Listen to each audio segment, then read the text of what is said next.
Up? What is up? What is up? What is up? Up? What is up? What is up? What is up? Oh gosh, Up, what is up? I have to exit out of that. what's good, people? I need to put my freaking note on because my hair look ridiculous. Yeah, what's going on there? Um, That's terrible. I know I'm trying to. You guys know this. I'm trying to grow my hair out again. It looks terrible because I shaved it straight off not too long ago and Honestly, same. just trying to put it back together. Okay, so what we're doing today is a 12-man PPR mock draft. We're doing this with our community. Okay, people in the chat, can you let us know if the audio is good? We've had some issues in the past. Um, but here's how this is going to work. We have everyone in the chat or everyone in this mock draft right now is a part of our community, whether it's through Discord, Instagram, whatever it may be. The Discord link is actually in our bio, solo.to/fantasylandfam. If you want to, join the Discord, that's where we send all these links so you can actually mock with us next time. Mm-hmm. If you're watching this for the first time, however you found it, thanks. And drop a like, subscribe if you like the content. But Aki, let's go ahead and get to the big page. I see Serenovis is in the chat. He says it's good as of right now, which that is beautiful to hear that. He's talking about our audio because Yep. it's been such a freaking hassle for whatever reason Yeah, as of late. but it looks like we got it down, and that's what we want. You know, we gotta get ready for the season. That's all that matters. Yeah. Okay, so we're about to randomize because that's how we do it. Okay, so here we go. We're gonna randomize the draft order in 3, 2, 1. Randomize. Please, where you got first pick? I got. Oh Let's my god, I got the go. 1.1. That's hilarious. Bruh. I mean, this is exactly what I wanted, to be honest. I said I wanted anywhere after the 1.5.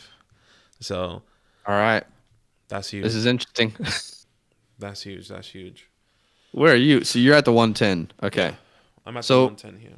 we got myself at the 1-1, Johnny Boy at 1-2, Visionary at 1-3, Will Loading at 1-4, Lucas at 1-5, Landon at 1-6, Paulie at 1-7, Burluke at 1-8, Dom at 1-9, Badaki at 1-10, Trey Burr at 1-11, and Serin at 1-12. So let's go ahead and begin this draft. I'm going to be obviously using my rankings, which we have released on Patreon, patreon.com/fantasylandfam. I don't think I need to use anyone's rankings. It's pretty obvious for the 1.1. It's Christian McCaffrey. Let's not waste any time, right, Badaki? Yeah, and waste no time. CMC right off the board. And remember, this is PPR, not Dynasty. So, I mean, depending on your strategy, this could be a running back heavy, Yeah. running back heavy, I guess, draft. Alvin Kamara goes Okay. in the 102, Dalvin Cook 103. Once again, all these guys are interchangeable throughout, Yeah. I guess. Honestly, I feel like Cook is a safer one too for me. So Everyone, I've been rustling with my rankings. rustling, Yeah. been rustling. Tommy missed it. Oh, good, Tommy. For the next one, we have one on Thursday. I think we're gonna do. So Yeah, stay tuned for we're gonna that do a one. mock draft on Thursday. So, it's either gonna be same time. Let us know in the chat as well, like what time is good. So if you're watching, if you're in the draft, let us know what time is good. I feel like sometimes Yeah. we've done it too Super late. curious. Sometimes we done the draft a little bit too late, and sometimes we did it too early, which this one maybe feels a little bit too early, but other times felt too late. Anyways, Yeah. but yeah, I've been struggling with my rankings because I still believe that Saquon can be the 102, the 103. I think maybe even like the bigger storyline is what about Derrick Henry? Are you taking Derrick Henry as the fourth running back? I don't know. I mean, Lucas is on the clock here. I mean, I'm assuming he's going to Oh, he Saquon. just got on. He's got 3, 2. Oh, so he took Yeah. Say. So yeah, I love Say it. goes there, which makes sense. Devontae Adams, first wide receiver off the board. Look, Monte Adams at the 1-6. Okay. I Yeah. think it's all This is hard. Go ahead. yeah. This is just all really like we just don't know. One, okay. Yeah. Devontae, I think we can have so many storylines for each and every one of these guys. And is Henry going to put up the same amount of work he did last year? Is Devontae Adams going to have Aaron Rodgers, a Saquon Barkley going to be this guy? Is his offensive line better? You know, is Dalvin Cook going to stay healthy? Alvin Kamara doesn't have Drew Brees anymore. Like, Is Jonathan Taylor going to break out like everyone says he is, you know? Yeah. Here's what I'll say about Devonta Adams. As of right now, I'm operating under the belief that Aaron Rodgers is done in Green Bay. So I'm not drafting him in the first round. I know that's crazy, but as of right now, I just have to go off of the information I know. If we know Aaron Rodgers is back, then yeah, he will 1-6 won't even be a reach. But yeah, you know, as of now, I'm operating as if I won't have him. So that's something that you have to keep in mind. Mm-hmm. Jonathan Taylor is at the 1.7 to Pauly D, and Nick Chubb at the 1.8. I feel like, you know, Chubb and Taylor are going to go back to back. What's interesting is Ezekiel Elliott's still on the board here. That will probably be a name that is always different in everyone's rankings. Personally, I have Zeke above Chubb. I don't know about you, but let me pull it up really fast. I do have my rankings up just on a different page. So I have there goes Zeke. I have Nick above Chubb, and this is why I wanted Nick above Chubb. Yeah. That doesn't make sense. I have Nick Chubb above Zeke. Sorry. Okay. And this is what I want. This is where I wanted to be. This is why I wanted to test out this theory, because I'm putting all my eggs in one basket here, going with the first rookie off the board. And for me, that's going to be Najee Harris if I can find him. Help. Look, dude. I love it. I love it. And how are you taking him over Eckler, Akers, Gibson? There's a lot of people, but like I said, I'm believing in the workload. Go ahead. Sorry. I'll let you explain. Yeah, I'm just believing in the workload. I'm believing in everything else that's coming through. You know, that Steelers organization. I don't know if you know, but from before James Conner got hurt, or I looked up this stat the other day. James Conner had the 10th most attempts in rushing. 10th most in rushing, right? In rushing attempts. So I think that workload is going to be even better. I believe that workload is going to be consistent. He averaged 13 touches per game. That's what's happening. Yeah, I mean, I think you did this because you're excited, but dude, I have no doubt you would have been there on the return. Oh, for sure. I don't know. For sure. I just don't. I think he would have been there on the return. But like, look who's gonna come to me on the return. You could have had Eckler, Hill, Swift, like all these people who are primed, who know 100%. But I mean, look, this is why we mock, and this is a mock draft. This is your opinion, and that's okay. I currently have. I love Najee. Right, Najee's my running back 16, so I love him, but I'm not taking him above Akers, Gibson, Swift, Jones. But you're right. And look, I'm here, and I still have Jonathan Taylor. I still have Joe, Antonio Gibson, Swift. Yes, he could have been to me at the turn, but all these people didn't come to me at the turn. I think as we get close into the season, this is going to be more realistic. It was the same thing with Jonathan Taylor, or not, Clyde Edwards-Helaire. Once Williams got hurt, he skyrocketed and was like, "Well, how did that work out?" Yeah, exactly. How did that work out? This is a whole completely different offense, in my opinion. Let me just look at my rankings really fast. Look, according to my rankings, it says Joe Mixon, but I'll be honest with you. I'm feeling more Antonio Gibson. Okay. I'm pleading more Antonio Gibson, so I'm gonna go Antonio here. And my two back-to-back receivers. I mean, my two back-to-back running backs, which I'm happy with. You can see on YouTube, I'm not thrilled. You're thrilled, and that's what matters. That's what matters about drafting. Are you not thrilled because of what everyone is going to say? Wow, why would he take Najee Harris? No, I just think it's too early, bro. But that's okay. I think, like I said, he would have been back. I mean, yeah. Would you rather have Harrison Eckler, Harrison Akers, Harrison Jones, or I don't know? Just it's just a thought process. So it is a thought process, but I love it. Yeah, and that's what matters. Yeah, it's your team.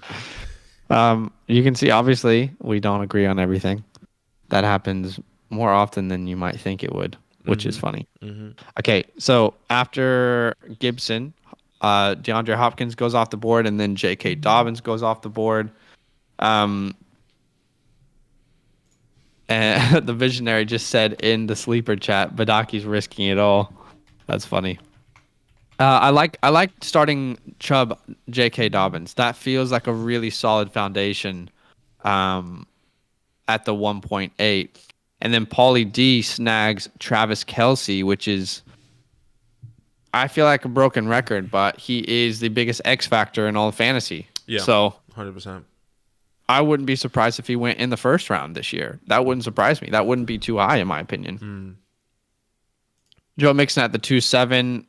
I'm getting more and more excited about Joe Mixon as the offseason continues. I'm pretty excited. I mean, even though I just went against it because my rankings did have Joe above Antonio Gibson. Yeah. But you know me. I love to play with my feelings. I love the workload of what Antonio Gibson has done. Obviously, Joe Mixon. It was just so random last year. Yeah. Every week he was going to come back. Every week this was going to happen. Every week, it's nothing. Yeah. It's nothing big, and that kind of scares you, you know. Yeah. No, I get it. Lucas here. Miles Sanders. Swifties could be. Miles Sanders at the 2.8. Sanders is so hard, man. Sanders is so difficult to really get a proper gauge on. You know, I have Swift above him. So Patrick Mahomes. What about you? Sorry, before we talk about Patty, do you have Swift above Sanders? Yes. Okay. Yes, I have him significantly above Sanders. All right, so Patty Mahomes goes off the board at the 2.9, and then we have Diggs. And Diggs in the second is probably a steal, right? I mean, yeah. Look, he can definitely... depending on your strategy. You know, he has Dalvin Cook, Stephon Diggs, and I'm assuming on the time he comes back at the 3-3, I'm seeing Chris Carson coming back to him, Josh Jacobs coming back to him, Monty coming back to him. It all depends on who you're going to take here. Obviously, I thought... Yeah. And I think I have a feeling on who you're going to... Well, you have the back-to-back, so... I do have a back-to-back, and... I personally think you'll take a tight end here, but I could be wrong. Well, now I have no reason to do that. So when I look at my rankings, I'm kind of in like a hard place on this return because I always want to start running back. Issue is, if I don't take a running back here, it's going to be so bare when it comes back. Like, I have to reach. I don't even think Swift is a reach here. So Swift is the first pick. Okay. I start running back, and then I start to look at, okay, who are the elite weapons still on the board? When I look at my rankings, obviously DK, AJ, and Justin Jefferson are all on the board. But like you said, I am going to go George Kittle here because I feel like if I can lock up the tight end position, it is the one thing I will reach for other than running backs, just to solidify that sort of position. Yeah, and this position. It's like there's only 3 guarantees at that position. And there's so much depth in wide receiver that by the time it comes back to you, you know, Julio's falling, you know, Michael Thomas is falling. Not saying they're going to fall all the way to the 5th round, but you can get a Terry, Chris Godwin. I mean, there's so many people. DJ Moore, Cooper Kupp, CeeDee Lamb. I think all these guys are going to go a little bit earlier, but, you know, there's a lot of... This is all going to look different, and you know, as we get closer to the season, which is crazy. Yeah. So definitely, I'm excited. DK went off, and then Darren Waller. There goes, you know, the top 3. Now you're done. Now this is where you take a chance. Now this is where you kind of go, all right, where does Kyle Pitts go? You know? Yeah. Because it's Kyle Pitts and then Mark Andrews. That's really it. You really think... but I mean, I'm taking Justin Jefferson in the 3rd is crazy though. That fell really nicely for Will Loading, didn't it? Yeah. But I'm worried about his, because obviously, you know, you go quarterback early like that, it's gonna be hard to get like a really good wide receiver 2 running back 2. You know. Yeah. Michael Thomas at the 3-5. That's a name that we've been talking about for a long time. Michael Thomas. I think there's a chance that we're all just like really disrespecting Michael Thomas, and he could show up again this year. Not in the way he did with Breeze, but like why couldn't he finish as a top 5 wide receiver? Because right now he was drafted as the 1, 2, 3, 4, 5, 6, 7, 8th wide receiver. Mm-hmm. I mean, I don't have him above Allen Robinson, Keenan Allen, Calvin Ridley personally, but why is that feel like the consensus right now? I think people have hope. People. Yes, Drew Brees did retire, but I think they have hope in Jameis. They see what Jameis has done in the past, and he made other people fantasy relevant. I'm not 100%. I'm in this weird area with Michael Thomas where I love Michael Thomas. I don't love Jameis Winston, and he's not going to be the guy everyone thought. So in my opinion, I would have taken Keenan Allen, over these guys or over Michael Thomas. I get that. I have him ranked wide receiver 15, and that's me. Who? Michael Thomas? Yeah, and that's me having him like you said. It does feel like a disrespect. It's like, dang. No, I mean I have him as my wide receiver 12, so it makes sense. But I mean, I feel like I could easily regret that, looking back at it in a little bit. But Allen Robinson is a guy that, for me, I'm taking Allen Robinson and Julio Jones. I know Julio. I'm still taking Julio over Keenan. But oh my God, Kyle Pitts just went off the board. Kyle Pitts at the 3.9. You see? So I mean, this is too early. We don't know. I feel like. Let me ask you a question: was Clyde too early in our personal? What do you mean? Yes. No, but at the time it was like, bro, this can be something great. Everyone was like, this is gonna be great. Like, wow, Clyde, he's in the best offense possible. Everyone loves him. This is what's gonna happen. He's gonna get this workload. No one saw it coming. But look, I'm at the 310 here. Best receiver in my rankings here is Allen Robinson. He is available, and I love that. And Lucas isn't happy. No. Lucas isn't happy with the Michael Thomas disrespect. Like I said, we could be completely disrespecting Michael Thomas, but it's hard for me to take Michael Thomas because his situation is unknown. All the wide receivers more towards this area: DK, AJ, Justin Jefferson, Calvin, Keenan, Allen Robinson.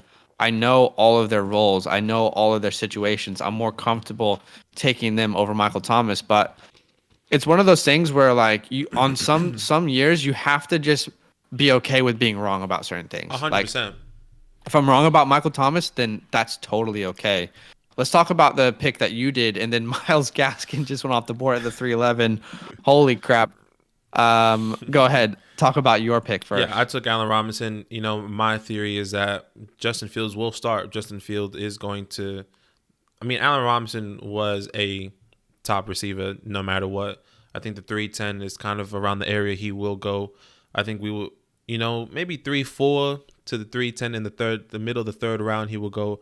So I love this pick. A lot of tremendous talent from Allen Robinson. It's a kind of his show out year. He wants to get signed to the long-term deal. So let's talk about the Myles Gaskin pick at 311.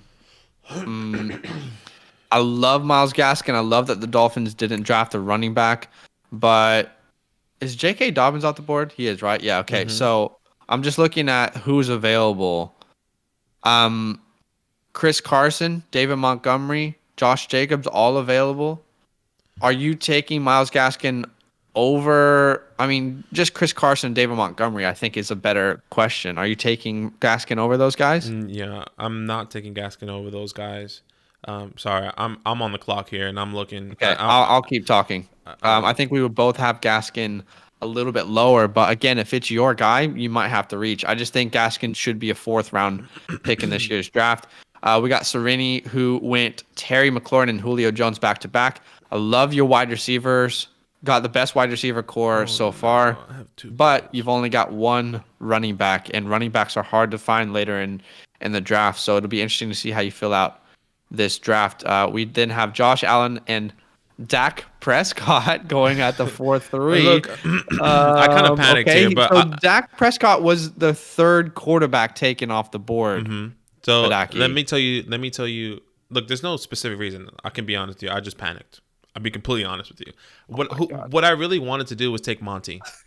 Okay. I wanted to take Monty, and then I realized I have Allen Robinson. This is a real life draft scenario. It actually is, though. It actually is, because I wanted to be as accurate as possible. You already know how I feel about Kyler Murray. Kyler Murray is higher in my rankings, but once again, it's all about feeling. Oh, Justin Herbert too, man. See, there's a lot of people that were like, man, I could have done that. Anyways. Yeah, Dak that early, bro. So you're okay to say that was a mistake? That was a panic buy? Yeah, that was a panic buy. I'll be honest with you. Kyler I wanted on to the board, Lamar on the board, Herbert on the board, and Dak goes in the 4th. Wow. I wanted to take Monty. I panicked because Allen Robinson and Monty on the same team. I had bye weeks. That would have been my third running back, but would have been okay. Maybe in hindsight, like I definitely made the wrong mistake, but man. What can you do, man? What can you do? But this is a live scenario, so now you got to run with the punches, roll with the punches. So I'm happy. I'm still happy with Dak Prescott. I mean, look, Dak Prescott weeks 1 to 4 was the quarterback 1 in all of fantasy. He also broke his entire bone off his ankle, so it'll be interesting to see. But after you, Justin Herbert, CeeDee Lamb and Amari Cooper go back to back. Are you taking CeeDee Lamb or Amari Cooper first, or maybe is it? It's not too high for them because one of them is going to be they're both going to be valuable, right? They're both. So the question is, who are you taking first? Look, I still believe Amari Cooper is a little bit high. I have them ranked back to back. Actually, okay. I'll be honest with you. With my new updated rankings, not one spot in between. Amari Cooper is 14, CeeDee Lamb is 16. The people right in between them is Michael Thomas. Yeah. So. Okay. I don't think there's a wrong answer there. I think it's what you believe in the upside of each and every one of these, these guys. Yeah, no, that makes sense. So CeeDee Lamb and Amari Cooper off the board. Personally, I am also taking Amari first, but they're so close that I wouldn't be upset with getting either. We see a run of running backs, kind of a running back 2 category, go off the board with Chris Carson, Montgomery, and Josh Jacobs. It's good to secure a running back 2. Unfortunately, the way the draft fell for Will Loading, he was probably a little bit upset because Lannon and Lucas at the 1.5, 1.6 already had 2 running backs. Mm-hmm. So maybe you would have thought, oh, they're definitely going to go wide receiver or, some other position. But instead, they go ahead and secure their 3rd running back. And obviously, that can be very valuable. Let's talk about Josh Jacobs. Are you completely avoiding him drafts or no? I'm not completely avoiding him. I actually had this thought process 2 days ago where, and I actually just saw a message saying John Gruden saying that Josh Jacobs is explosive and he's the best running. I'm paraphrasing, but he's explosive and he has tremendous talent. And he's a great running back for the Las Vegas Raiders, but I'm not completely avoiding Josh Jacobs. I believe, Kenyon Drake, maybe he does play the Devonta Booker role, and Josh Jacobs did get a lot of touches on the goal line. He could be a touchdown dependent guy. I like where he went there. I guess if that's the best way to explain it. I really like where he went there. I love JJ. I think that's probably there's no other place I would take him. I would take him over Myles Gaskin. Tell you that. So much. I said that I would commit to drafting based on my rankings. I'm just looking at my rankings, and that would mean I need to draft Mike Evans next. And I'm not excited about it, but I'm drafting Mike Evans. It's like obviously we had like a draft rankings last year. And it's not that we didn't go off of it, but this is the first time like 100% committing to our rankings. Well, you haven't done that this draft though. Exactly, but like I'm saying for you, it's like I don't know if this is your 100% first time committed to your rankings, but you see it and it's like, but do I want Mike Evans? Definitely. And even the next guy I'm about to take, I like. you're still like shit. I don't think I can have him any lower, but I'm not excited about drafting him. Exactly. Kenny NYG lands on my team. Am I excited about it? No, I'm not. Like I don't love both of these players. I don't love. They don't excite me. But I have to stick to my rankings because I said I would do that. And when you look at like statistically, it would make sense that they would be the next wide receivers off the board. There's just my heart's not in it, and maybe that's the issue. Yeah, and I think that's where fantasy gets hard. You look at these players and it's like, but they've done so well last year, but you're not Mike Evans. There was weeks where he would just get touchdowns, but no targets, which is great. Like you want to see those points, but at the same time, like you're worried about the inconsistency. Kenny G, is he going to stay healthy? What's going to happen there? Can Daniel Jones make him fantasy relevant? He's obviously downgrading in quarterbacks, but no, these are the big questions that we have about each and every one of these players, and that's where like you go with numbers or you go with feeling. And I've always been an advocate for feeling, but like there has to be an even medium. Let me tell you what I would do if it was my feeling then, right? If it was my feeling, what I would have just done is I would have drafted Deontay Johnson and Brandon Ayuk. Wow. That would have been my feeling. But see, it's probably smart that I didn't draft based off my feeling because my rankings have been analyzed by myself for like hours and hours on end. Whereas your feeling is like a gut check, like, oh, okay. But I'm really liking the way my team is shaping. This is how I always like to shape my teams. 2 running backs and 2 wide receivers I can count on with an X factor in George Kittle. So I think it's a bit, me personally, I find it, drafting from experience in the 101 or the 102, it's really easy to make decisions there.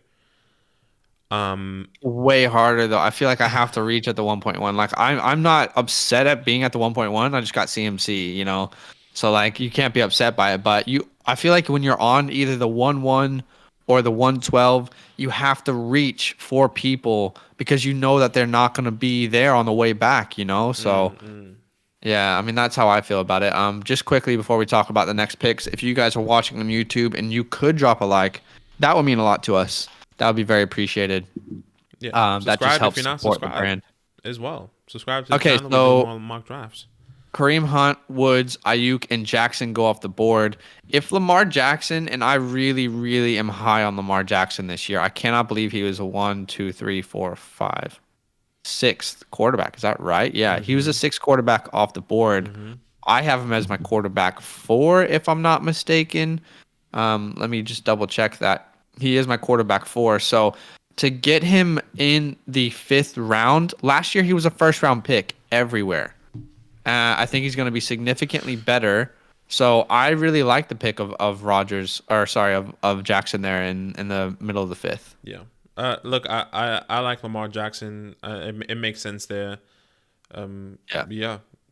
And that team shapes up well. Saquon, Sanders, Michael Thomas, Monty, and Lamar. I'm assuming he will go with a wide receiver in the next pick. Yeah, that's the only issue is like, are you going to be happy with the wide receiver you're going to get? Maybe there's a wide receiver you're targeting that late. So Jackson was a guy I would have considered as well at the turn for myself at the 1-1. Travis Etienne goes off the board, and the running backs still available are Chase Edmonds, Melvin Gordon, James Robinson, his teammate, David Johnson, and Raheem Mostert. Not a sexy list by any means, but I don't think that's a reach for Etienne. You're completely picking based off of upside at that point. Yeah, and I think that's where I look at my team, and I look at it and I was like, I should have drafted Monty even though I have him on the same team, because what I could have done is traded him later on in the year, you know. And like looking at the team, it's like, oh, the downfall could have had Chris Carson, Monty, Josh Jacobs over a quarterback. Which you're right, maybe I could have gone later in the draft. But I look at the team, it's like, man, the running backs get so bare because all the guys gone real quick, really fast. So it's really interesting that we just hit the 5th round, or it's about to be the end of the 5th round. Sorry, and everyone is gone with like potential high up value, like high This upside is value. this is why I've always said you have to go running back early. Mm-hmm. It's just like the whole wide receiver early, no running back kind of strategy. I don't see it ever working out personally, and in other people's drafts. I always see running back heavy teams winning championships. Yeah. You don't see people win championships without strong running backs. Running back 1 and 2 that you can rely on, those are the teams that win championships. So, look, we're in the 4th. If you took 2 wide receivers, no one did that here. But even, let's say, for example, like Serini, right? Like, he's got the best wide receiver core. But Aaron Jones is his running back 1, and now he's going to have to choose between a throw in the dark between the rest of these running backs of who's going to be his running back 2. So you can obviously trade and everything, but you just took Cooper Kupp. Yeah, I just took Cooper Kupp here. I'm seeing a running back that I love that I might potentially reach for here coming at the turn. But yes, I took Cooper Kupp, obviously with the best available receivers coming up. DJ Moore. According to sleepers, DJ Moore, Deontay Johnson, Tyler Lockett, T. Higgins. According to my rankings, Cooper Kupp was the next guy, and then I had DJ Moore next. So I was happy with either one of those guys. I'm not excited with Cooper Kupp being my number 2. Yeah. I mean, I am excited, but I'm also like hesitant. I think it was the same thing going into last year. You know, last year is like, well, yeah, you know, you just don't know who's going to be the guy or, you know, what their workload is going to look like. But I think the difference is last year we saw Woods and Kupp go in like the middle of the 4th, and now we're seeing Kupp maybe fall to the 6th or late 5th. So that's more comfortable taking them there because you know they're going to be good. They're going to be like a top 20 wide receiver, and it's like, oh, not fun to start, but consistent 10 points every week. Yeah. So, I mean, am I excited about it? It's more like I have to. I see people still on the board that I'm excited about, but it's also risk. So Sermon just went off the board. Do we want to talk about that? What Russell Wilson, and then Raheem Mostert. That is probably Sereni's sleeper running back. I love the pick if Trey Sermon wasn't there. I've talked about this on the podcast. I really feel like by mid-year, you're going to start to see Trey Sermon take over that backfield. Not like he's going to be the only guy. There will still be roles because that's not how the 49ers backfield works. But guys, Mostert's old, and he's only got 1 year left on his contract. They're obviously trying to get a new alpha dog in that backfield, in that rotation. So, yeah. Again, if Mostert ends up being the starter for like the whole year, then you just got to steal in the 6th. Yeah. That's the risk. And that's the risk. So I'm excited about Mostert. I think everyone knew my thought process about Mostert coming into last year. If he was healthy, I believe he could have been a top 5 running back, finishing in top 5 running back last year. Mark Andrews goes, which is hard to see that with Trey Sermon now. Yeah, Mark Andrews goes here in the 6-2, and I'm going to go with my sleeper running back. Once again, it could be a reach.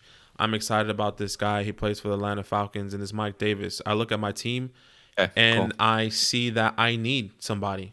You know, I have Najee, Allen Robinson, and I need to fill in that 3rd running back spot. My just-in-case guy, if one of these guys gets hurt, Mike Davis has tremendous upside. I would take him over Melvin, Chase Edmonds, James Robinson, David Johnson, Leonard Fournette, like all those guys. Raheem Mostert, probably. Yeah, Raheem Mostert. So, like, I think I see Mike Davis, and I see opportunity. That's what I see. I see touches. There's massive opportunity for Mike Davis going forward. So, yeah, I mean, I feel that's a good conversation piece there. Like Mike Davis, Raheem Mostert. I feel more comfortable with Mike Davis because there's not a Trey Sermon, a rookie running back who's ready to come into that backfield. I like the pick. I think PPR-wise as well, he's going to get a lot of catches this year in that Atlanta backfield. Let's quickly go back to the Mark Andrews pick. Okay. Getting Mark Andrews in the 6th round. He is the 6th tight end off the board. 1, 2, 3, 4, 5, 6. The 6th tight end off the board. That's pretty impressive, in my opinion, to get him in the 6th round. A guy who, for me, is a tight end 4 this year. Yeah. So, can I ask you this? Where's Kyle Pitts in your rankings? Kyle Pitts is my tight end 5 in a PPR redraft. Okay. So I'm more comfortable taking him. But that's the thing. I'm not going to reach for Kyle Pitts in his rookie year. This isn't a keeper. This isn't anything. It's not a keeper. It's not a dynasty league. I'm comfortable taking him more around the 5th round. I'm not comfortable taking him where he went in the 3rd round this year. That's just too much of a reach, in my opinion. Okay. But you're going to see this in your drafts. He is my tight end 5, but I'm not going to reach to grab him. The only guys I'm reaching for are Kittle, Waller, and Kelsey. Those are the only guys I feel comfortable reaching for at the tight end position. Yeah. Okay, I love the Davis pick. DJ Moore, Deontay Johnson, and Tyler Lockett off the board. A run of wide receivers. How do you feel about these 3 that just went off the board there? I don't mind any of these 3. Deontay Johnson for me. You just don't know who's going to be the guy. I feel like this is just like a Russian roulette. Going into the Steelers wide receiver room is going to be Deontay, Claypool, or Juju. Either, going into any week into the season, it can be any of these guys. So I'm scared of starting these guys. I think Deontay Johnson has the best upside out of everyone. I think he had the best upside going into drafts last year. But, he had the drops, which I think he will improve. But I'm not iffy about Big Ben. I think Deontay Johnson and Big Ben have a great connection. It's hard. It's hard to really pinpoint my thought process on any Steelers receiver, honestly. The 3 Steelers wide receivers are hard to gauge value-wise. And because there is the unknowns of how much will Najee be used, will they go back to the run? Will Big Ben be able to throw with his noodle arm at the age of however old he is? He really started to shut down towards the end of the year. If you statistically look, it started to get really bad. And I think Pittsburgh knew that. They were like, oh, we really need to stop throwing the ball this much. It worries me going forward. But Deontay's the guy I'm drafting in a redraft over anyone else, personally, in that wide receiver core. And I think that was the first. No, Claypool was first, actually. Hold on, let me just double check. Claypool. Yeah, Claypool was the first Steelers receiver to go off the board, and it wasn't that far off either. 2, 4, 5 picks before him, so it's not terrible. I love it. So Tyler Lockett goes off. OBJ, DJ Chark, T. Higgins, James Robinson goes off the board. I want to quickly say something about DJ Chark that high. You are, I like the pick. I actually don't like the pick. And the reason is... What? The reason I don't like the pick is just because, I think you're drafting him at his upside. You're not drafting him anywhere near his floor with this high. I think you're drafting him at his upside. Okay. So you don't even know if DJ Chark's a wide receiver 1 on his own team, right? That worries me, that you're drafting him in the 6th round. I don't know. I could be wrong, right? It's another one of those things where I'm like, I'm okay to be wrong on not taking DJ Chark. But again, it wouldn't surprise me if he finishes above the other people that were drafted. I think Jalen Hurts goes off the board at the 6'11". That's probably too early for a guy we don't know his complete upside. Yeah. Right? I don't know. I think just going back to DJ Chark really fast, I just wanted to input was that I feel like every time you draft him, he always lets you down. So I'm always... Well, what I'm about to do is something I would do over DJ Chark. You want some mystery. You want maybe, not everyone agrees with this pick that I'm about to do, but I see more upside in Jamar Chase. And I'm comfortable now in the 6th round. I have a solid foundation for my team. I'm comfortable to start to take a little bit more of those upside type of risks. Right. Personally, I think he steps in as a wide receiver 1 from day 1. I have him ranked as my wide receiver 24, above guys like Juju, Claypool, OBJ, above guys like Brandon Ayuk, which is crazy. I love Ayuk. Above guys like Tyler Lockett. So I'm okay taking kind of risks in the 6th and 7th round.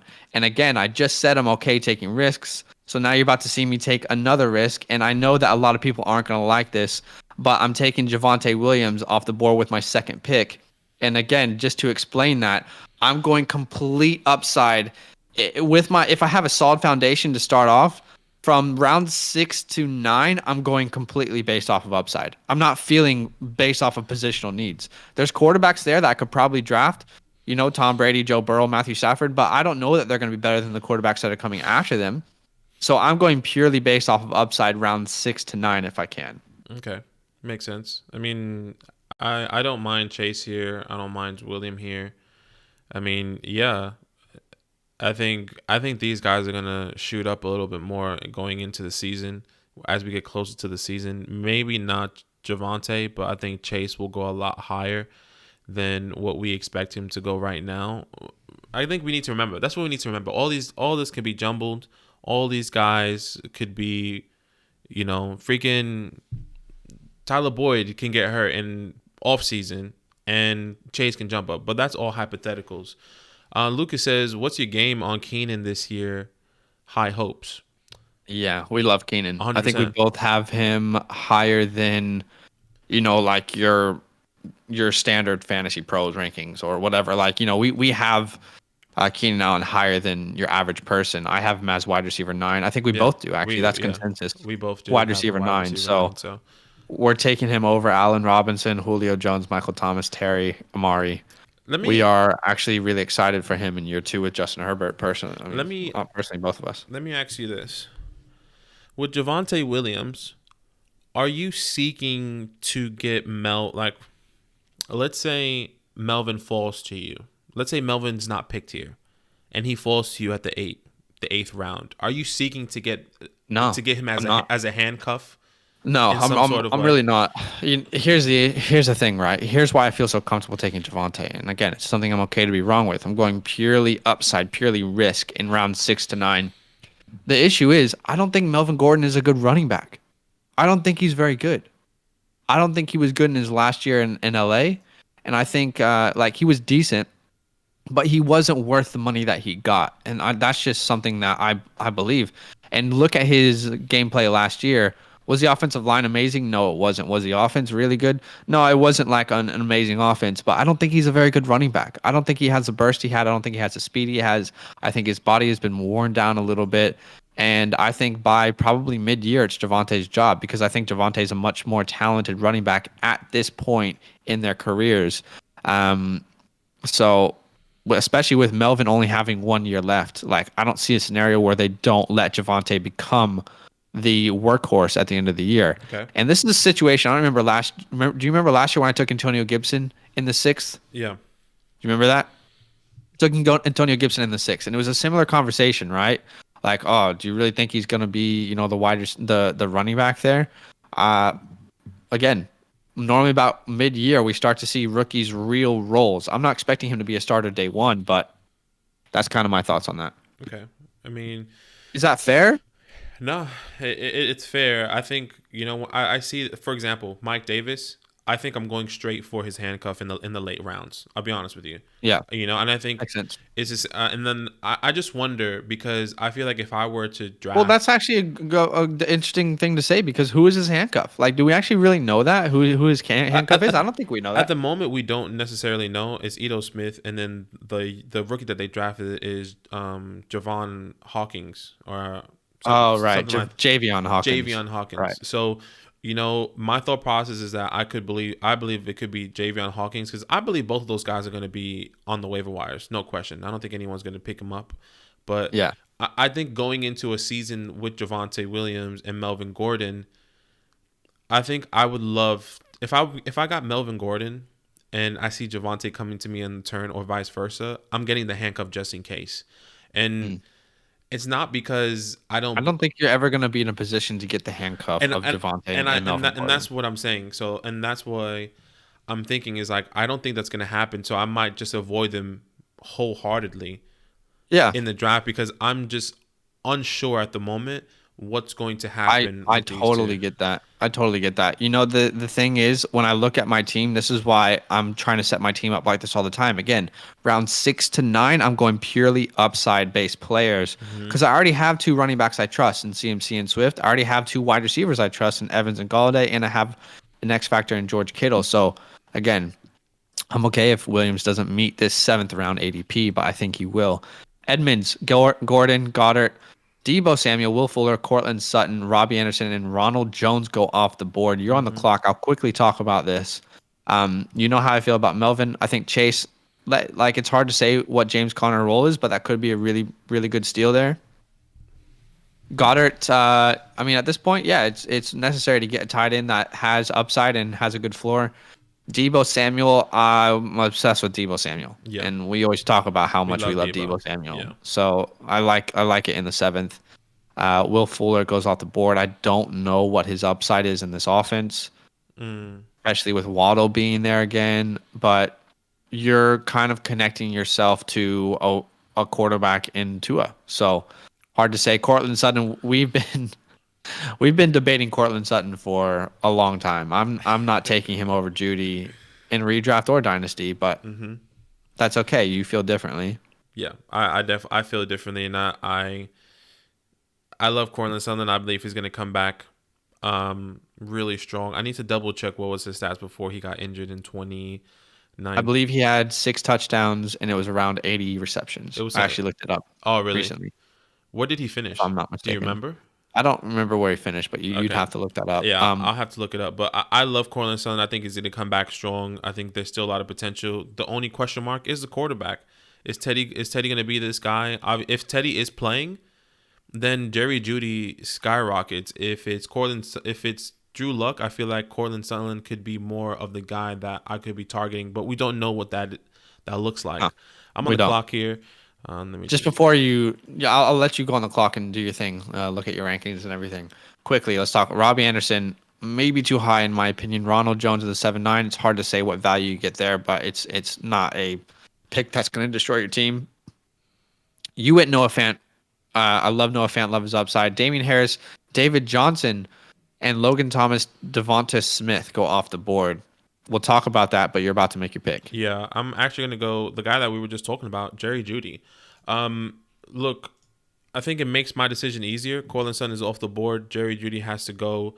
Obviously, Devonta Smith went off the board. I'm looking at my rankings here, and Jeudy kind of falls in that area of, I have Tyler Boyd over Jerry Jeudy at the moment. But once again, I'm not excited about this Bengals receiver. I think Tyler Boyd will finish higher than T. Higgins. But I don't agree, but that's okay. I just think there's a lot of mouths to feed there. If it is Teddy, I think Jerry Jeudy is a smash pick because he's a game changer. We saw what he did with Robbie Anderson. Jerry Jeudy routes. It's all about the routes. Quote unquote is the Robbie Anderson could be the Robbie Anderson of last year, if that makes sense to you. And to the audience that are watching. For me, it's no question Judy's the pick above Sutton. And if he's going to fall, I'm happy to take him later in drafts. One thing I want to talk about is Devonta Smith in the 8th round. Again, great pick because you're purely drafting based off of upside. That's my strategy. 6 to 9, I'm purely drafting based off of upside. If I can get like 2 picks in there that are upside, I'm completely happy with that. Would you have taken Devonta Smith over Jeudy if he was on the board? According to my rankings, no. Jeudy is one position higher. Once again, it's all about feeling. Feeling wise, I feel like I could. I feel like he's clearly the number 1 guy there. Why wouldn't I? Yeah. With the upside, with the opportunities. What I have, I think that goes back. Will I have Jalen Hurts? Do I want a Jalen Hurts quarterback or do I want a Teddy Bridgewater quarterback? Yeah. Feeding the ball to my receiver. And obviously it's Devonta Smith that you want. But yeah. Both extremely talented players, both very young, high upsides. Okay, Tom Brady goes off the board. That looked like it was potentially an auto pick. Someone didn't get in quick enough. James Conner in the 8th round. I mean, here's the thing. It's probably not a bad pick. Yeah. But there's like no upside here. This is why I say draft based off of upside. Who are the other running backs on the board? Kenyon Drake. I feel like there's more upside with Kenyon Drake. Even a rookie, I don't want to say too early, but Michael Carter, I know that's crazy, probably too high, but you could get Michael Carter later. So get another guy who has more upside. Like potentially a Curtis Samuel, so Antonio Brown's not a terrible pick there either. The only reason I don't love the Connor pick is just because I don't see massive opportunity for him to like step into big points on accident, right? I think Tyler Higbee's interesting though at the at the 8.7. Just to touch on James Conner, I think that he could see goal line touches in surprisingly, in my opinion, if they get to the goal line in Arizona, he's the bigger back there, obviously bigger than Chase Edmonds. Does he get massive opportunity? No, but he could be stealing touches. I think my thought process is that he could be stealing touches from Chase Edmonds. Am I excited about Chase Edmonds or James Conner? No. I'm not excited about either of them because Conner came in, like I was excited about Edmonds until Conner showed up. Yeah, see, and Paul believes that as well on YouTube. He says, I think Conner will be the goal line guy till he gets hurt. Same. We also have another guy, talk that Brandon Ayuk pick. I don't know how I feel about this is in the YouTube comments, by the way. You guys can chat with us, but I don't know how I feel about him over Higgins and Chark. Oh, well, I think we can both agree that we like Brandon Ayuk over Higgins and Chark, correct? Yes. Let me double check Higgins though. Okay. Yes, I have him as Ayuk's my wide receiver 25. Higgins is my wide receiver 27. Okay. Love Ayuk. I love the offense he's in. I love the offensive mind attached to his game plan in Mike Shanahan. And dude's extremely talented. Like he showed he should have been a much higher pick in that draft. I think if I'm drafting one, I'm probably drafting Ayuk over Debo. Yeah. Again, like I said, round 6 to 9, I'm drafting purely based off of upside. So I'm going to go ahead and draft the upside stack of Joe Burrow and Jamar Chase. Getting Joe Burrow in the 8th, I'm comfortable with it. I think there's a solid floor for Joe Burrow. Do I know that his knees are going to hold up? I don't, but I'm praying and believing that his knees are going to be okay.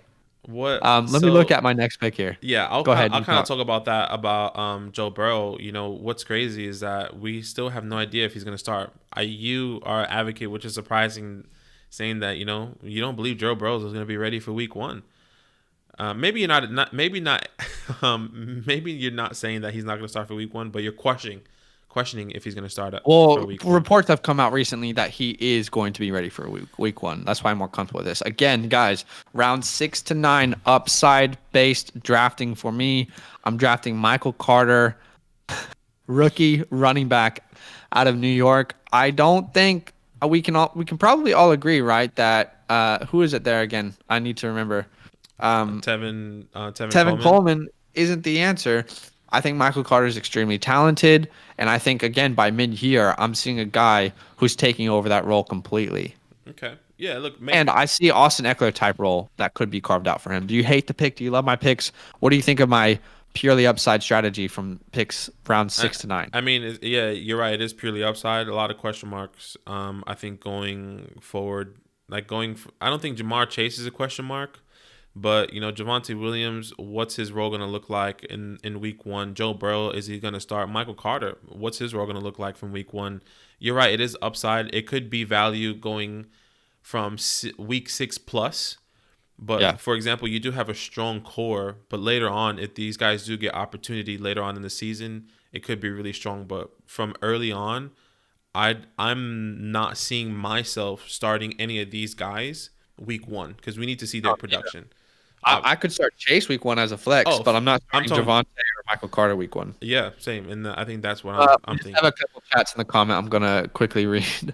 Paul says, I think Connor will get the goal line touches till he gets hurt. LOL, that's funny. Yeah, he probably will get the goal line touches over Edmonds. I just don't know, I honestly feel like Kyler Murray is getting all the goal line touches because he never really let Kenyon Drake be the goal line back until the end of the year. Mm-hmm. Eddie said, just pulled up what I missed. Well, Eddie, you missed, we're in round 9, so you missed a little bit of the draft there, but that's okay. You can check, you can kind of see it. I'll leave it up for a second so everyone can kind of see it live. Eddie also said, did anybody draft Tebow yet? I wonder if Tebow's actually in the Sleeper app. Let me look. Yeah. Is Tebow actually in here? I'm not sure. He is. You could actually, he's a tight end / quarterback, so someone could actually take him if they wanted to. I don't think Tim Tebow actually makes the team. I mean, I don't see a chance he makes the team. I think he'll go in not make the team, and then Urban Myers will give him a job as a coach or a conditional coach. Yeah, or something, that could happen. Something dumb like that. Like, what's the point, bro? Quickly before we go on, we have 11 people watching. We have 5 likes. It'd be sick if we could somehow get to 11.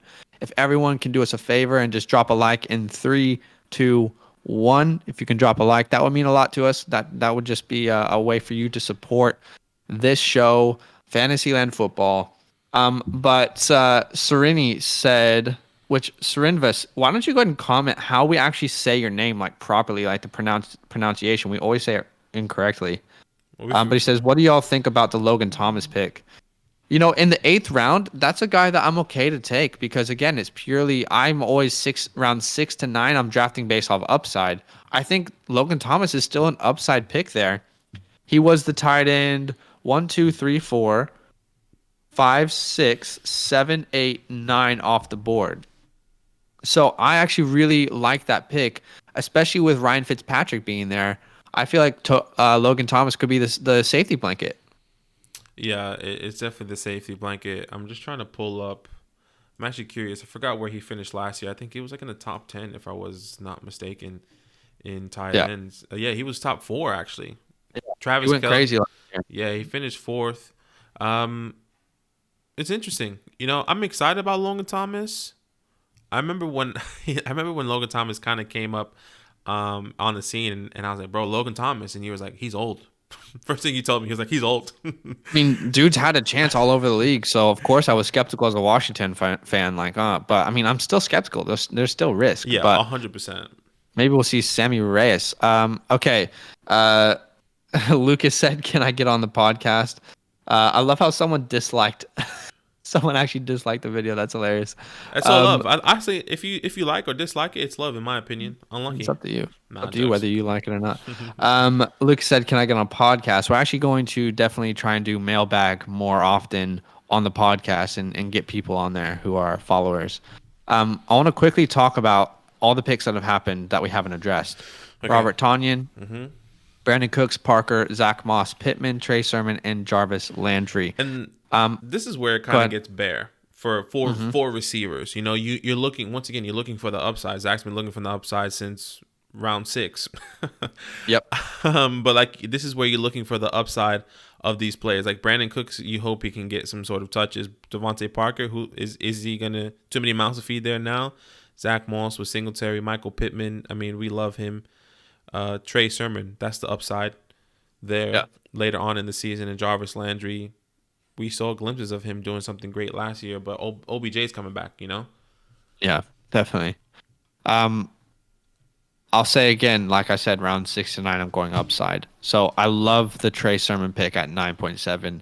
If you could guarantee me that I could draft Trey Sermon in the 9th round, I'm all over that. Like I would take that in every draft this year. I think his ADP is going to continue to rise, and you're going to see that in mock drafts as we get more towards the actual season start.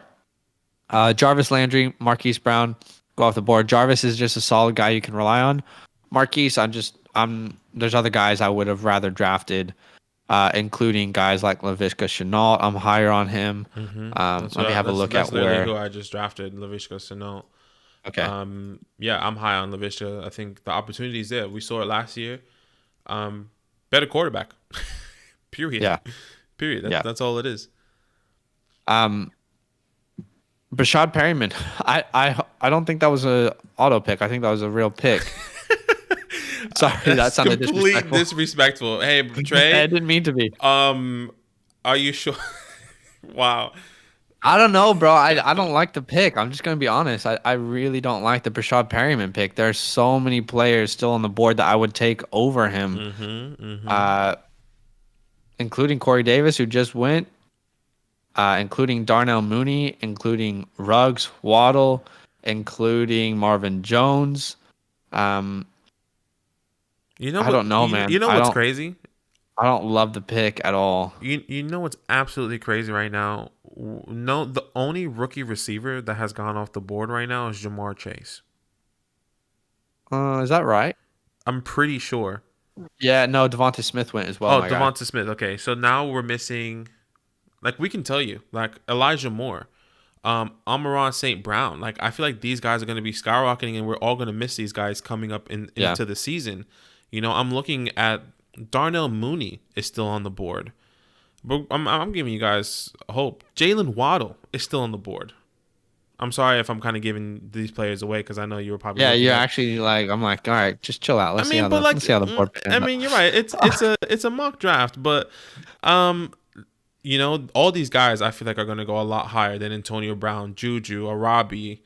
You know, like all these guys, Curtis Samuel. I think these rookies are going to go higher than that, and I'm going to pick one of these rookies. Okay, I know you're going to pick. Go ahead and do it. Do you really know who I'm going to pick? I do know who you're going to pick, but go ahead. I'm just looking at my rankings, and I still have some time on the clock here.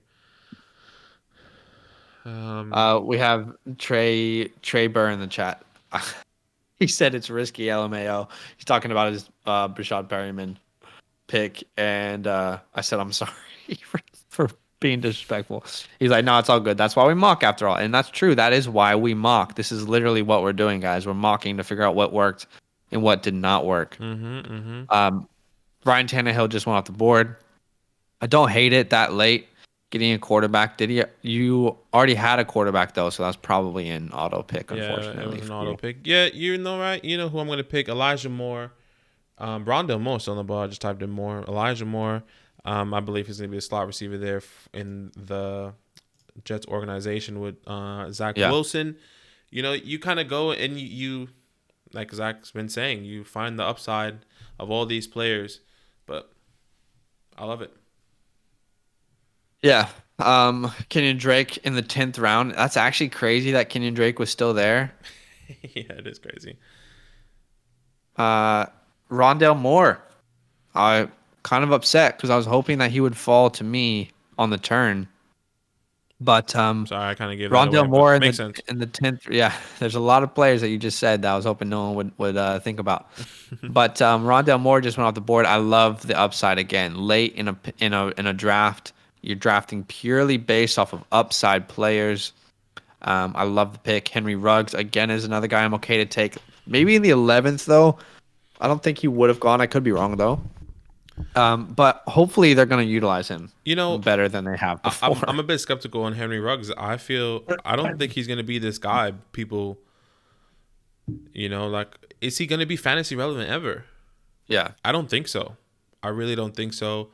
I don't think he's gonna. I think he will always be this late round guy that people are gonna see. Oh well, hopefully he goes. Hopefully he does something. But there's no upside there. I don't see his upside No. I don't see any upside at all for Henry Ruggs, unfortunately. Yeah, let's talk about upside. Tariq Cohen just went off the board. Let's talk about that. You scared? What's good with Monty? I really don't like the pick. Unless, does he have David Montgomery? Do you have? Is this just a no? He doesn't. Are you on auto pick? Stop! I didn't say that. I wasn't that disrespectful. Drop a like for auto pick. No, look. I mean, I just think there's other people I'm probably taking a chance on. I don't know if these people are still on the board or not. Fournette's probably gone, right? Fournette's gone, I assume. Let's double check. Let's have a look here.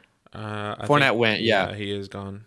So there's guys I'm probably taking over Tariq Cohen. And I guess the main reason is because, like, I don't actually think Tariq Cohen is good anymore. I don't think he's been good for a while. I mean, is that fair to say? Is that harsh? Am I overreacting? It's not that I don't think I just think Monty's better, and they're not going to waste their time with Tariq. That's my opinion. Okay. If that was the easiest way to say it, that's, you know. There's a bunch of people I'm taking over him, I guess. Most of those people are not guys I'm like extremely excited about either. Mm-hmm. So I get it, but you can get some good value here with all the people that obviously we just spoke about. These good rookies here, you know. I'm assuming I'm seeing Jalen Waddle going off the board here. In my opinion, you are gonna let me draft, or you want to draft for me? I'm not drafting for you. I'm just telling. I can tell you one pick I'm gonna make, and we can talk about it before I make it. Rashad Bateman.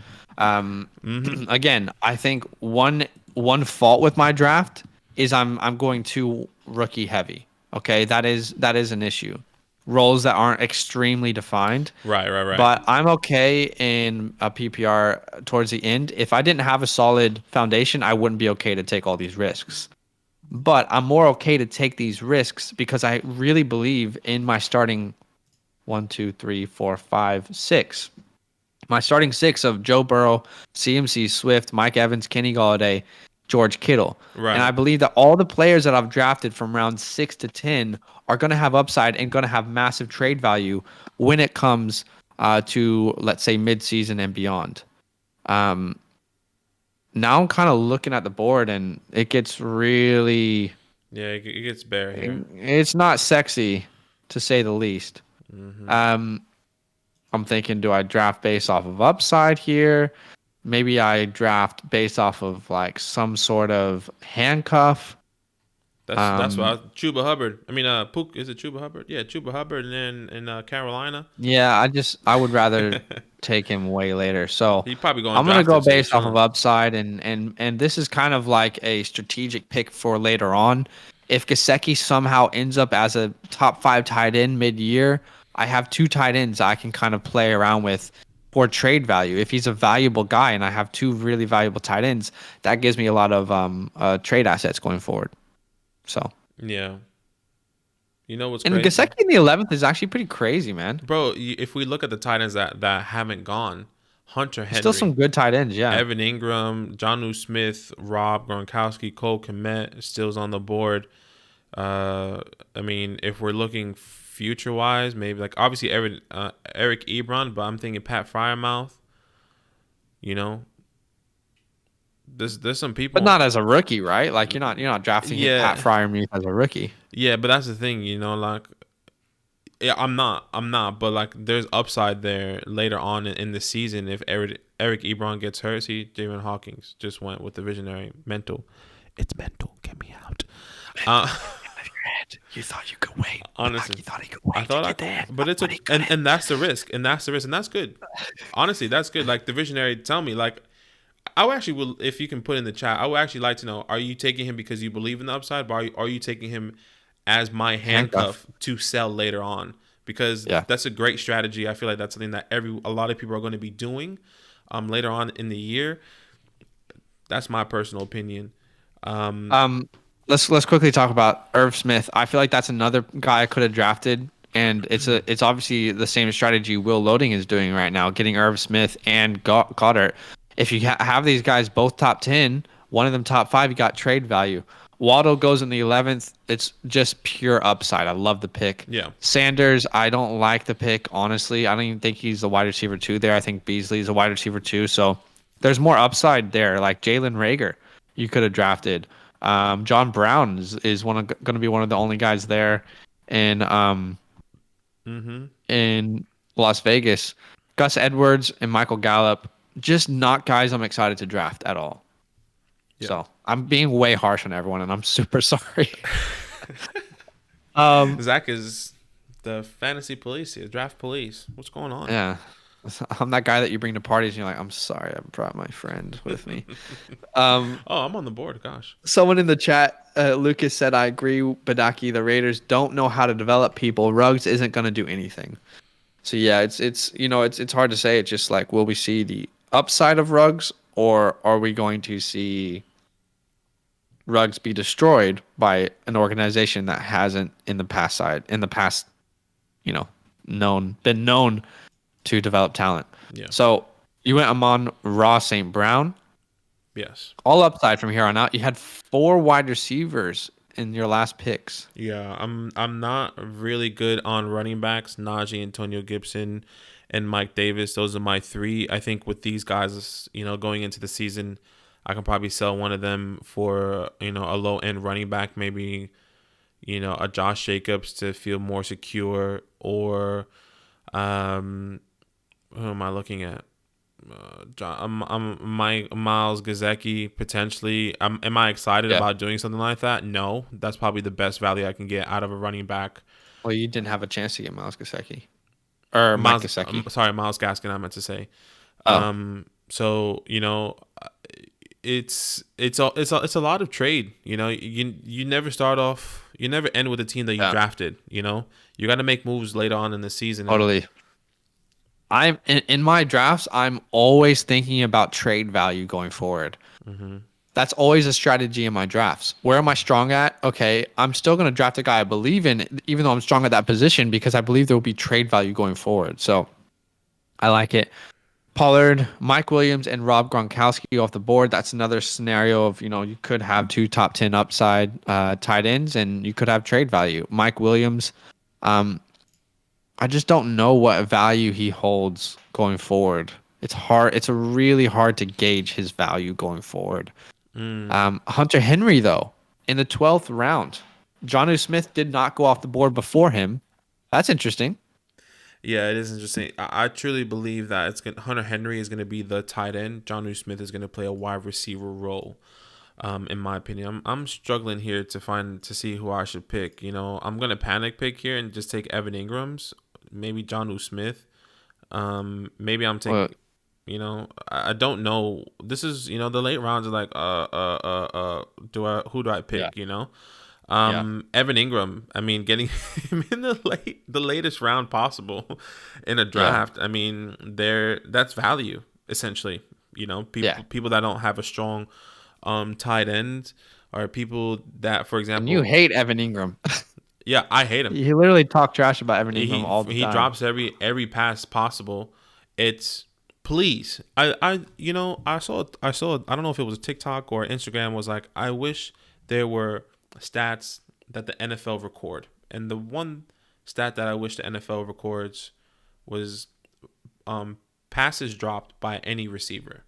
That shouldn't go on. Pretty sure PFF does that, but they do. That's interesting. I think so. But I feel like it's really bad on the quarterback, because that affects it, I mean, I think any quarterback will look better in the stats depending on. Paulie D just commented on YouTube. He said, "Bro, Kelvin Benjamin about to put Evan Ingram out of a job." Maybe that's actually so funny. Shout out to Kelvin. I actually saw another meme about Kelvin Benjamin. They were like, "This dude really ate his way to a position change." Isn't that funny? Like, this dude is not the talent. He literally ate his way. He's not a wide receiver anymore. No. Look, I'm interested to see what's gonna happen. I personally don't think he'll make the team longevity, during the season. I personally think he'll probably be if he does make the team, he's purely for blocking. They're gonna line him up and just bro, be big. That's what they're gonna tell him. Be big. Hold somebody. Be big, my guy. Be you. Be big. Yeah. Okay. I have the last pick of the draft. Mm-hmm. And, I'm either going to take Chuba as a handcuff, or I'm going to do something else, which is what I'm actually going to do something else. So I'm going to take a guy that I think has a lot of upside if he does win the starting job. And that guy is Justin Fields. Okay. Again, if he wins the starting job and he shows to be the quarterback we think he can be, then I potentially just got a massive steal. Yeah. But the draft is over. I did see a comment from the Visionary, actually, that because you asked him about Javion Hawkins, sorry. He said both. Just not sure Mike Davis will hold a full workhorse load. Yeah. So interesting. It's definitely interesting, and I think that these are all strategies. I did the same thing last year. You have to know who you are playing with. We had a 49ers fan in our league. I drafted Raheem Mostert. And I traded him away, and I forgot who I got in return, but I got value there. And Dalvin Cook was a part of that trade. Those other pieces. But. Yeah, so you have to know your league. You get the handcuffs and hope. Yeah. I mean, everyone does it with Dalvin Cook. They get Alexander Madison. Yeah. And then they try to. Zach did it last year. He tried to sell me Alexander Madison. Nah, wasn't happening. But we're excited. This is exciting.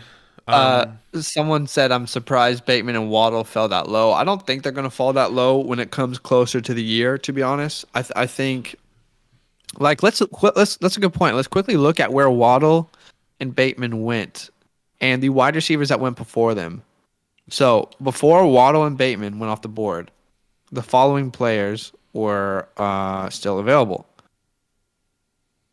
Or sorry, the following players went above Bateman and Waddle: Corey Davis, Bashad Perryman, Laviska Shenault, Marquise Brown, Jarvis Landry, Michael Pittman, Devontae Parker, Brandon Cooks.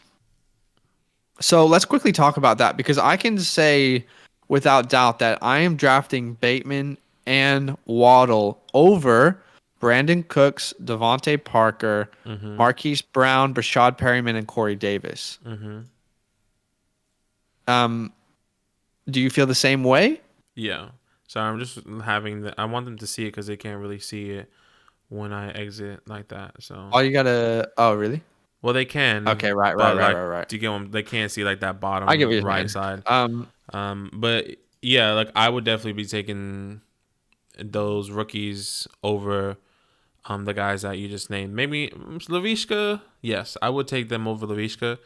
No, I probably that's where my line is Laviska. That's the one guy I didn't really name. Yeah, so Laviska and Michael Pittman are the guys I didn't name. I think otherwise I think I would take a shot with a Bateman, a Waddle over Laviska, in my opinion. It probably doesn't reflect in my rankings, but maybe later on as we get closer, that can change. You always struggle with gut feelings versus rankings. Yeah, it's really hard for me because I'll be honest with you, I played with my gut last year a lot, and it got me a long way, you know. And I feel like every time I either went with somebody's rankings, or I was like, you know, this guy should be doing better according to rankings or according to stats, according to this or that, it always feels wrong to me. Yeah. And I'm not saying that I don't believe my rankings. I'm saying that I do believe my rankings, but a lot of my rankings, I try to leave my feelings out of it to give you more statistical stuff. Yeah. I want to quickly look at the last 2 rounds, just the last 2 rounds, because this is really where you should be drafting upside, okay? And this is the last thing we'll do to close this live stream. I guess I just want to preference this. So I know a lot of people like to fall off here. We're actually going to review this your draft and your teams in our podcast. Okay. Yeah. So stay tuned for that. We're going to be recording that podcast right after this, and we'll be going live. Sometime tomorrow, your time in America. It'll actually be, so what we're going to do is everyone who just drafted, we're going to be talking about in the podcast we're about to just do right after this live stream. That will be actually live in like less than 4 hours. Yeah. So it doesn't take long to edit. So if you want to catch that link in our bio, so listen to that. Find it on literally any podcast platform in the world. All right, later rounds. Last 2 rounds. You got to draft based on upside. People who did not do that. Well, let's just look at picks that didn't really represent that. Okay, I would say the Emmanuel Sanders, Gus Edwards, Michael Gallup, Tony Pollard, Mike Williams, Devin Singletary. That late's pretty good value actually. All those picks probably aren't upside picks, right? Those are guys I'm probably not looking to draft. I'm looking to draft the unknown scenarios of what could happen, right? So guys like Irv Smith, that's a great pick because, again, you have trade value if he ends up being a top 10 tight end like a lot of people are predicting. Where's Irv Smith in your rankings, actually, quickly? Irv Smith in my rankings, actually, I remember being quite high on him. Irv Smith is my tight end 10. Yeah, I have him in a redraft. I have him currently, I think, tight end 15, 16, if I'm not mistaken. Okay. So yeah, I'm a little bit more excited about Irv than you are, but I think this late, it's such a good value pick. Jalen Waddle, of course, that's an amazing pick with the last two rounds. He probably won't be available that late when it comes to the season, but any other picks that stand out to you as late round value, upside, sleeper picks? The other ones I see is Amari Rodgers. If Aaron Rodgers does stay, he will skyrocket in the draft. Jonnu Smith, I think my theory, whether he is going, I personally believe he's going to play the wide receiver role there in New England, and then Hunter Henry is going to be the tight end role. So a lot of people, I think we're going to see a lot of receptions going towards Jonnu Smith and more touchdowns going to Hunter Henry. Totally. That's my opinion. And then Cole Kmet, I think you're really high on him I'm kind of getting to that point where like I'm seeing like the value there, but I'm not 100% sold. So maybe if this was Dynasty, obviously this conversation could be different. But he does have Tyler Higbee, which is not 100% like solidified. Where Cole Kmet we can see glimpses of him coming into the later on in the season. Well, I am obviously higher on Cole Kmet than your average person. Not so much redraft, like he's my tight end 18, 17. In Dynasty, he's my tight end 10. I love his upside going forward. Really talented, especially with Justin Fields standing in. Mm-hmm. Oh, that gives me so much more hope for that tight end position. Yeah. All right, guys. Well, we're gonna leave like a couple minutes for any Q&A that you might have. If you don't mind, if you haven't dropped a like, if you could, that would mean so much to us just to support the show in that way. Subscribe as well. Subscribe to the channel if you haven't subscribe if you haven't subscribed. But Paul says, I think Gus Bus could have sneaky upside. He's the clear backup to Dobbins on that team that runs the most in the entire league. But I know Lamar and Dobbins will still touches, so I get your point of view. Yeah, it makes sense. You know, that makes sense to have that perspective. My perspective is just like I'm just not drafting based on like expecting J.K. Dobbins to get injured, but that's obviously something you should keep in mind.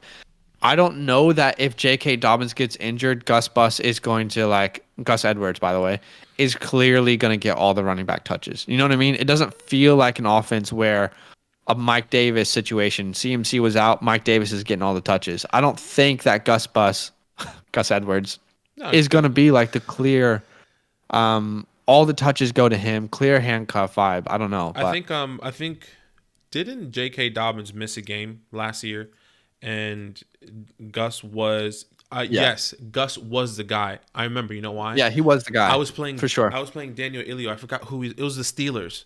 It was like, oh, he has Gus. Totally. He's gonna pick up Gus. And Gus was going to play, and then he scored a touchdown. And it was, I kind of disagree. I do see the late round value. No, that's okay. I do. Yeah, no, I think there's value. I just think I would have taken someone else. But yeah. I guess if we're thinking about handcuffs, you know, like J.D. McKissick went a little bit earlier. J.D. McKissick went 2, 4, 5, 7, 6 to 7 picks earlier than Gus. I would have taken J.D. McKissick over Gus. Makes sense. Yeah. Kenyon Drake, you're taking Kenyon Drake over Gus? I am, absolutely. I'm taking Devin Singletary over Gus. But I get the point of view. Yeah. I do get it. Lavi said, thoughts on Rager. By the way, Kevin Chiang said the Visionary won the draft. We'll talk about that on the podcast, guys, because we don't want to make this live stream too long. We want other people to be able to watch it. We're going to be breaking down every team, talking about every draft pick, if things were too high, too low on the podcast. We're recording that literally right after this live stream, and then it's going to be live on all podcast platforms in like less than 4 hours. Thoughts on Rager? I love Rager. I think that's a great late round pick. I still think Rager's talented. I don't think there's too many bodies in Philadelphia by any means. Like, there's still going to be targets to go around.